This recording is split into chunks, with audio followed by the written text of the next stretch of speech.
திட்டு வாங்கி அதுக்கப்புறமும் வந்து அந்த துண்டை போட்டு போயிருக்காரு. எளிய மக்கள் இப்படி தான் இருப்பாங்க, வெள்ளந்தியாக இருப்பாங்க எளிய மக்கள். அந்த தோழருக்கு ரொம்ப நன்றி. இந்த தேர்தல் பரப்புரை நிகழ்வுக்கு வந்து இருக்கக்கூடிய அத்துணை தலைவர்களுக்கும் பல்வேறு கட்சிகள்லேருந்து தலைவர்கள் வந்திருக்கிறாங்க, பல்வேறு இயக்கங்கள்லேருந்து தலைவர்கள் வந்திருக்கிறாங்க. நான் ஒரே ஒரு சின்ன ஒரு விஷயத்தை மட்டும் சொல்லிட்டு முடிச்சிடலாம், அந்த நிகழ்வை முடித்து விடலாம் அப்படின்னு நினைக்கிறேன்.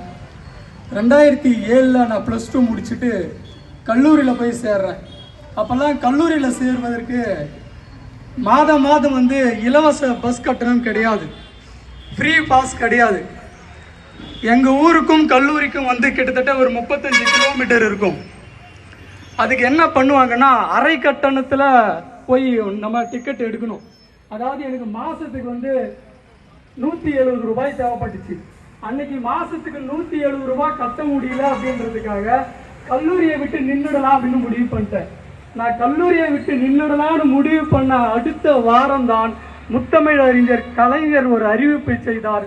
கல்லூரி மாணவர்களுக்கு இலவச பஸ் பாஸ் அப்படிங்கிற ஒரு அறிவிப்பை செஞ்சார். நான் 10வது பாஸ் பண்ணிட்டேன். 10வது 2005 பாஸ் பண்ணிட்டேன். 2006 போய் +1 சேரணும்.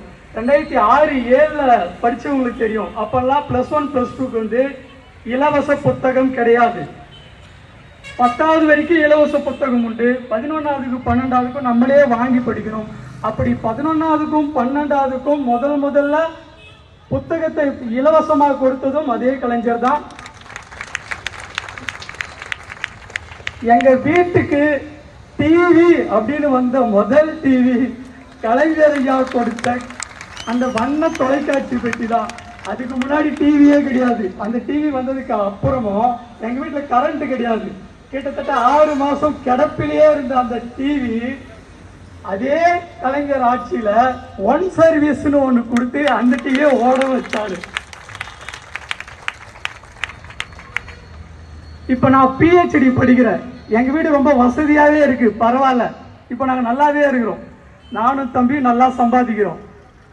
PhDக்கு இன்றைய முதலமைச்சராக இருக்கக்கூடிய முத்துவேல் கருணாநிதி ஸ்டாலின் சொன்னாலும் சரி, அஞ்சுகம் ஸ்டாலின் தயாளு ஸ்டாலின் சொன்னாலும் சரி, அவரு PhD மாணவர்களுக்கு ஆண்டுக்கு 1 லட்சம் ரூபாய் கொடுக்கிறாரு. அப்படி 3 ஆண்டுக்கு 3 லட்சம் ரூபாயை வாங்கிட்டேன் நான்.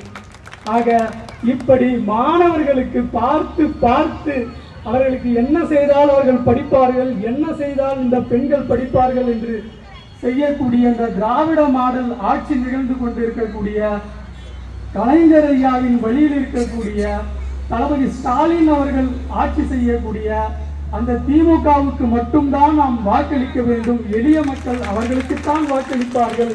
நாம் எல்லோரும் எளிய மக்கள், நாம் அவர்களுக்குத்தான் வாக்களிக்க வேண்டும்.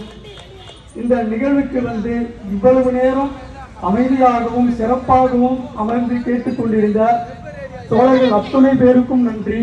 நான் சார்ந்த மக்கள் மன்றத்தை சார்ந்த தோழர்கள் அத்தனை பேருக்கும் நன்றி. வாய்ப்புக்கு நன்றி.